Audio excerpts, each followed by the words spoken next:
नमस्कार दोस्तों। तमिलनाडु और पौंडीचेरी के ऊपर मंडरा रहा है चक्रवाती तूफान फेंगल, जिसका नाम है फेंगल। समुद्र तट को पार करके पौंडीचेरी के करीब पहुंच गया था। इसका अगले 6 घंटे में धीरे धीरे पश्चिम की ओर बढ़ने और तमिलनाडु और पौंडीचेरी के जो उत्तरी तट पर कमजोर होकर एक गहरे दबाव में तब्दील होने की संभावना था। मौसम विभाग ने चक्रवात के प्रभाव के कारण तमिलनाडु के तटीय इलाकों और पौंडीचेरी में भारी वर्षा का पूर्वानुमान जारी किया था।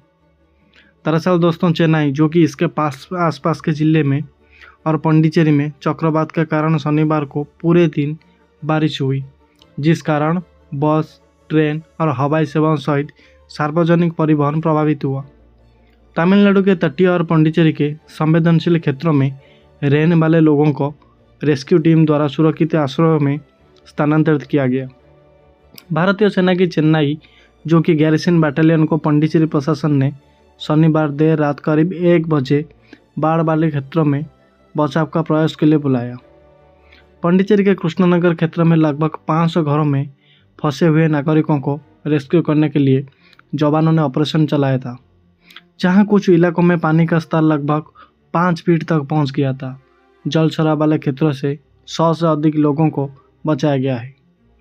चक्रवात के कारण 16 घंटे तक बंद रहा चेन्नई हवाई अड्डा रविवार सुबह 4 बजे फिर से खुल गया, लेकिन उड़ान संचालन प्रभावित रहा क्योंकि स्थिति धीरे धीरे सामान्य हो रही थी। आईएमडी के अनुसार चक्रवात फेंगल उत्तरी तमिलनाडु और पौंडीचेरी के तट पर स्थिर रहा और इसके आज शाम तक कमजोर होकर गहरे दबाव में बदलने की आशंका था। फेंगल धीरे धीरे पश्चिम दक्षिण पश्चिम में व पश्चिम की ओर से बढ़ रहा था और इसी वेदर सिस्टम की चेन्नई और कराईकल में डम्पलर वेदर रडार द्वारा लगातार निगरानी की जा रही थी। काल से चेन्नई में 11.4 सेमी बारिश हुई, जबकि पौंडीचेरी में 39 सेमी बारिश हुई है। कुंडालोर में 8.3 सेमी बारिश दर्ज की गई है। चेन्नई एयरपोर्ट पर 55 उड़ानें रद्द करनी पड़ी, जबकि 19 अन्य उड़ानों ने डाइवर्ट की गई। इनमें से घरेलू और अंतर्राष्ट्रीय दोनों उड़ानों ने शामिल भी है। दोस्तों, चेन्नई और उसके आसपास के अस्पताल और घरों में पानी भी भर गया, जबकि लोगों ने फ्लाईओवर और उनके नीचे की जगहों को पार्किंग स्थल के रूप में इस्तेमाल किया। दूसरी ओर शहर में बारिश से जुड़ी अलग अलग घटनाओं में बिजली का करंट लगने से 3 लोगों की मौत हो गई। ग्रेटर चेन्नई कॉरपोरेशन ने लगभग 2.32 लाख लोगों को भोजन वितरित किया। 8 राहत शिविरों में निचले इलाकों के लगभग 200 लोगों को रखा गया। तमिलनाडु के मंत्री के.एस.एस.आर. रामचंद्रन ने यह कहा है कि चक्रवात के बाद किसी बड़े नुकसान की तत्काल कोई रिपोर्ट नहीं है और इस संबंध में अधिक जानकारी संभवतः रविवार तक पता चलेगी। मुख्यमंत्री M.K. स्टालिन और उनकी डिप्टी उदयनिधि स्टालिन ने चक्रवात से निपटने के लिए की गई तैयारियों की समीक्षा की और मौके पर निरीक्षण किया। M.K. स्टालिन ने जमीन स्थिति का आकलन करने के लिए उत्तरी जिलों के जिला कलेक्टर और शीर्ष अधिकारियों के साथ एक वर्चुअल बैठक की और चेंगलपेट जिले में एक राहत शिविर में ठहरे प्रभावित लोगों से बात भी की।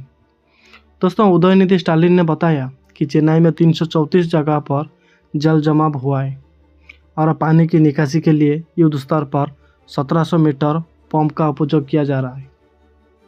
लगातार बारिश के बावजूद चेन्नई में दूध की आपूर्ति और सफाई कर्मचारियों की सेवाएं जारी रही। तेज हवाओं के कारण अधिकांश क्षेत्रों में काट दी गई बिजली आपूर्ति धीरे धीरे बहाल कर दी गई और 18 आपदा राहत में जो टीम संवेदनशील क्षेत्रों में तैनात की गई। दरअसल दोस्तों, अधिकारियों ने यह भी कहा कि पड़ोसी पौंडीचेरी में किसी बड़े नुकसान की तत्काल कोई रिपोर्ट नहीं है। इससे पहले केंद्र शासित प्रदेश के प्रशासन ने 12 लाख निवासियों को MSS भेजकर साइक्लोन फेंगल के लैंडफॉल से पहले सतर्क रहने की चेतावनी दे दी थी। पुडुचेरी जिला का कलेक्टर ने सभी सरकारी व निजी कॉलेजों और निजी स्कूल को अगले आदेश तक रिलीफ कैंप साइट घोषित किया है। हिंदुस्तान की रिपोर्ट की माने तो चक्रवात फेंगल ने तमिलनाडु में काफ़ी तबाही मचाई। राज्य के कुछ हिस्सों में तो 36 घंटे तक भीतर साल भर के बराबर बारिश होगी। कुछ इलाकों में इस दौरान लगभग 56 सेंटीमीटर बारिश हुई। तमिलनाडु के राजस्व और आपदा प्रबंधन के अतिरिक्त जो कि मुख्य सचिव राजेश लखानी ने ये जानकारी दी। उन्होंने एएनआई को बताया भारी बारिश बीते कुछ समय तक जारी रही। कुछ इलाकों में कल सुबह 8:30 बजे से 56 सेंटीमीटर बारिश दर्ज की गई थी। दरअसल चक्रवात कुछ समय के लिए स्थिर हो गया था, जिसके कारण इतनी भारी बारिश हुई। कई पेड़ गिर गए, भारी जलभराव हुआ और सड़क यातायात भी बिजली आपूर्ति बाधित हुई। चक्रवाती तूफान फेंगल रविवार को कमजोर होकर एक दबाव में बदल गया। इसके और कमजोर होने का अनुमान है। मौसम विभाग ने कहा कि उत्तर तटीय तमिलनाडु और पौंडीचेरी में पिछले 12 घंटों के दौरान ये लगभग स्थिर रहा। तूफान कमजोर होकर गहरे दबाव में तब्दील हो गया। आज 11:30 में पौंडीचेरी के करीब अक्षांश के पास एक ही क्षेत्र में केंद्रित है, जो कि कुंडालोर से 30 किलोमीटर उत्तर, बेलुपुरम से 40 किलोमीटर पूर्व और 120 किलोमीटर चेन्नई के दक्षिण और दक्षिण पश्चिम में है। इसके बहुत धीरे धीरे पश्चिम की ओर बढ़ने और अगले 12 घंटे के दौरान उत्तरी तमिलनाडु में दबाव का क्षेत्र बनकर कमजोर होने का अनुमान था। इसके लगातार निगरानी की जा रही है। इसी बीच चेन्नई शहर और उपनगरों में जनजीवन सामान्य हो गया है। काल की भारी बारिश से हवाई, ट्रेन और सार्वजनिक परिवहन सेवाएं प्रभावित हुई, लेकिन अब ये सामान्य रूप से कार्य कर रहे हैं। मौसम विभाग ने दिन में भारी बारिश का अनुमान लगाया, लेकिन शहर में थोड़े समय के लिए मध्यम बारिश देखी गई। राज्य में मौसम ठंडा रहा और आसमान में बादल छाए रहे। चक्रवात अब क्षेत्रों को पार कर चुका है। सरकार अब नुकसान को कम करने के लिए पुनर्निर्माण प्रयास पर ध्यान केंद्रित कर रही है। बेलुपुरम जिले में 49 राहत शिविर स्थापित किए गए हैं। उसी चीज़ को लेकर सोशल मीडिया पर एक वीडियो बहुत जोर से वायरल हो रहा है। ये वीडियो चेन्नई एयरपोर्ट का बताया जा रहा है, जहां पर इंडिगो की फ्लाइट लैंड करने की कोशिश करती हुई नजर आ रही है। गौरतलब है कि कल चेन्नई में मौसम बहुत खराब रहा था। बेहद तेज हवाएं चल रही थी और तूफान के साथ बारिश भी हो रही थी, जिसके वजह से एयरपोर्ट को बाद में बंद भी करना पड़ा। उसी एयरपोर्ट पर लैंडिंग की ये तस्वीर वायरल हो गई। वीडियो में देखा गया कि एक बार टर्न डाउन करने के बाद फ्लाइट दोबारा से उड़ गई। इंडिगो ने जानकारी दी है कि चेन्नई में मौसम खराब होने की वजह से गो अराउंड करने की जो प्रक्रिया है उसका पालन किया गया है। ये मुंबई से चेन्नई की फ्लाइट थी। इंडिगो ने एक बयान में ये कहा था कि बारिश और तेज हवा सहित प्रतिकूल मौसम की स्थिति के कारण मुंबई और चेन्नई के बीच उड़ान भरने वाली फ्लाइट 6E683 के कॉकपिट क्रू, जो कि स्थापित सुरक्षा प्रोटोकॉल के मुताबिक 30 नवंबर 2024 को गो अराउंड किया।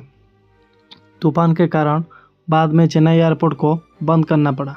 इंडिगो ने बताया कि ये एक मानक और सुरक्षित पैसेंजर भेजी है और हमारे पायलट को इस तरह की स्थितियों को अत्यंत व्यवस्थितता के साथ संभालने के लिए बैकअप रूप से प्रशिक्षित किया जाता है।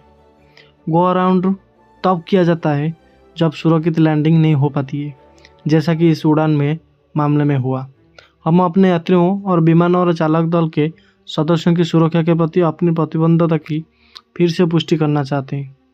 दरअसल दोस्तों, गौरतलब है कि तमिलनाडु में चक्रवाती तूफान फेंगल के कारण तेज हवाएं और भारी बारिश हुई है, जिससे चेन्नई हवाई अड्डे और उससे विमानों का भी परिचालन शनिवार को रोक दिया गया। इसी वजह से कई उड़ान रद्द हो गई और सैकड़ों यात्री प्रभावित हुए। भारी बारिश के कारण हवाई अड्डे के कुछ हिस्सों में पानी भी डूब गई। अमर उजाला की रिपोर्ट में ये साफ साफ दिखा रहा है कि जो बंगाल की खाड़ी में जो चक्रवाती उठा है, जो चक्रवाती तूफान फेंगल पौंडीचेरी के पास तट से टकराने के बाद रविवार को शांत पड़ गया। इसी चक्रवात ने अपने प्रभाव से केंद्र शासित प्रदेश को अस्त व्यस्त कर दिया। बाढ़ग्रस्त इलाकों से लोगों को बचाने के लिए सेना के जवानों को आगे आना पड़ा। लोगों ने बताया कि पिछले 3 दशकों से उन्होंने ऐसा प्रकोप नहीं देखा। तमिलनाडु के बेलुपुरम में भी भारी बारिश ने तबाही मचा दी। मुख्यमंत्री M.K. स्टालिन ने जिले में बारिश को अभूतपूर्व करार दिया। शनिवार को चेन्नई एयरपोर्ट पर परिचालन निलंबित कर दिया गया, लेकिन आधी रात को फिर से शुरू कर दिया गया। कई उड़ान रद्द भी हो गई और वहीं कई ने देरी से उड़ान भी भरी। मौसम कार्यालय ने सोशल मीडिया प्लेटफॉर्म एक्स पर पोस्ट करते हुए कहा, उत्तरी तटीय तमिलनाडु और पांडिचेरी के ऊपर चक्रवाती तूफान फेंगल अब कमजोर हो गया है। अब इसके पश्चिम की ओर बढ़ने और अगले 12 घंटे के दौरान उत्तरी तमिलनाडु पर कमजोर होकर दबाव में बदलने की संभावना है। इसी चक्रवाती तूफान के कारण पांडिचेरी में सामान्य जनजीवन अस्त व्यस्त हो गया। यहाँ 40 सेंटीमीटर तक बारिश हुई। शिक्षा मंत्री जो कि नामचिबयम ने कहा, लगातार भारी बारिश के कारण पांडिचेरी के सभी सरकारी और सरकारी सहायता प्राप्त जो कि स्कूल और सभी कॉलेज में कल छुट्टी घोषित कर दी गई है। चक्रवात फेंगल के कारण हुई भारी बारिश से बुलेबाई सीमा के बाहरी इलाकों में जलमग्न हो गया था। कई इलाकों में पेड़ उखड़ गए। शनिवार की रात 11 बजे से अधिकांश इलाकों में बिजली गुल हो गई। सरकार ने निचले इलाकों से निकाले गए लोगों के लिए राहत केंद्र स्थापित कर दी थी। इसी चक्रवात के कारण परिवहन सेवाएं प्रभावित हुई।